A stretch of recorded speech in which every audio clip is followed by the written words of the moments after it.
Hey folks, this is Soul, and this is my personal guide to getting started in the Mists of Pandaria remix.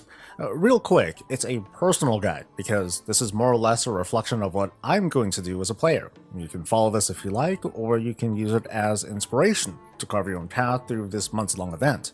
Do me a favor and hit the like button, subscribe for more WoW coverage, and catch me live in the mornings on Twitch. The remix consists of three kinds of rewards: the kinds that come from achievements, new items that can be bought with bronze, and old items, that is, stuff that's already available in the live game that can be bought with bronze. Speaking for me, I'm big on managing my mental health. I personally find that very important in an MMORPG, so I'm setting priorities. Achievement-based rewards are going to be my first step, and that's what most of this guide is going to go over. I'm a big believer in setting smaller and attainable goals that are easy to understand, as opposed to the panic of having to farm up, hundreds of thousands of bronze somehow, some way. I'm just not wired like that. But anyway, items bought with bronze are something that I can start considering after the achievements are done, and odds are I'll have a nice handful of it to start buying things with. Post achievements, I'll have a much better grasp of what gives the best return of bronze for time spent, and there might be adjustments and changes too. I'm just saving future strategizing for later. Once I'm done buying all of the new cosmetics, I'll start considering existing cosmetics to buy, because the worst thing that could happen at that point is that the event ends and I'll be back to RNG farming like before. The vendor method is going away at the end of the remix, but the cosmetics are not. That's kind of my line of thinking. Alright, since we're farming up achievements, let's throw them up on screen. There are 10 major achievements to complete that award special stuff, like the Chicken Backpack, Chen Stormstout's hat, and the class armor and weapons. They cover the 7 original zones, as well as patch content with Landfall, the Isle of Thunder, and Timeless Isle. Let's take a look at the Jade Forest achievement first. It asks us to complete 2 achievements out of the 3 listed.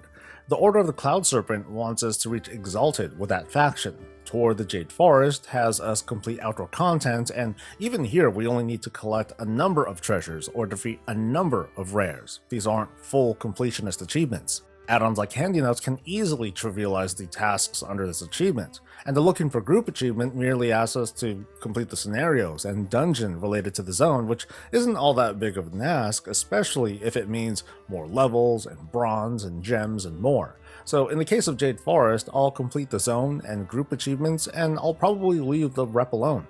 I may learn later that the rep grind for the Order of the Cloud Serpent is actually super fast, so maybe I'll keep an open mind.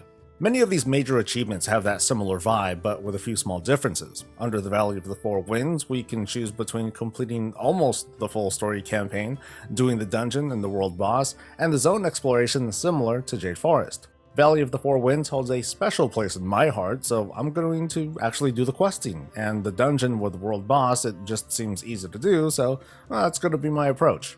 Now check out Krasarang Wilds. We only need to clear one of these 2 achievements. The tour is definitely shorter than the campaign, so that might be an easy pick for you, although I'm going to be doing the campaign because, again, I liked it here, and this unlocks a special quest line back in the Valley of the Four Winds that I really want to repeat. Under Kunlai, I have to do both achievements, but again, keep in mind that under the Elusive Foes and Hidden Treasures achievements, you only need to complete a handful of objectives to fulfill the requirements. Townlong has more to choose from, including the quest campaign, the tour, the Looking for Group, and maxing out the faction. Now, I've heard reports on the PTR that completing the quest lines potentially gets you to Exalted with a related faction. I can't verify, so I'll probably stick to the tour and the group content achievements. Under Dread Waste, I'm likely to start off with the campaign because it was pretty badass. Once that's done though, depending on my rep level, I'll do the tour or I'll take my time grinding out whatever rep is left.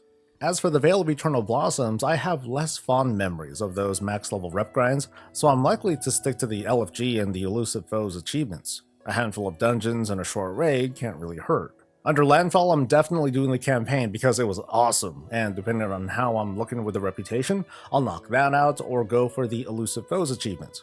Once I get to the Isle of Thunder, I'll want to kind of read the room and see just what are the spawn times for the 2 raid bosses under the Looking for Group achievement. If it's bad enough, I'll just go for the rares. Also, I'm gonna take a guess and say that the campaign is gonna be completable in one go, so I'm likely to take that as my second achievement. Now, I know it seems as if I'm taking the slower route here, but hey, quests are aligned with bronze too, so really very little of my time spent is lost. Finally, under the Timeless Isle, I'm hoping that we can take on each of the Celestials one after another, and everyone has access to Ordos, so that would be an easy pick. And I'll probably do the Tor achievement. At face value, it feels less daunting than maxing out rep with Xiaohao, which I haven't even done in my main, but unlike the other reps, this is probably way less of a grind than it was before. We'll just have to, kind of observe. Once I'm through completing these 10 achievements, I'm going to circle back and see if there's any low-hanging fruit, other achievements under these 10 that are close to completion, and then knock those out for the bronze caches.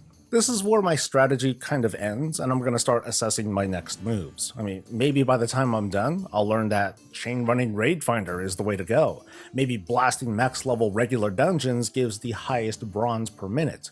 Then again, the campaign achievements boast the greatest bronze cache as rewards, and quests on their own give a healthy amount of bronze, or items to grind up for more bronze. It's hard to tell, and that's okay, because we're just taking things one step at a time. Again, smaller, attainable goals to plan around, and if I end up with hundreds of thousands of bronze without noticing, shoot, all good for me. I hope this helps with your own planning, and if so, hit the like button, subscribe for more coverage, catch me live on Twitch, and I'll see you in the remix. Stay safe, stay healthy, and stay breezy.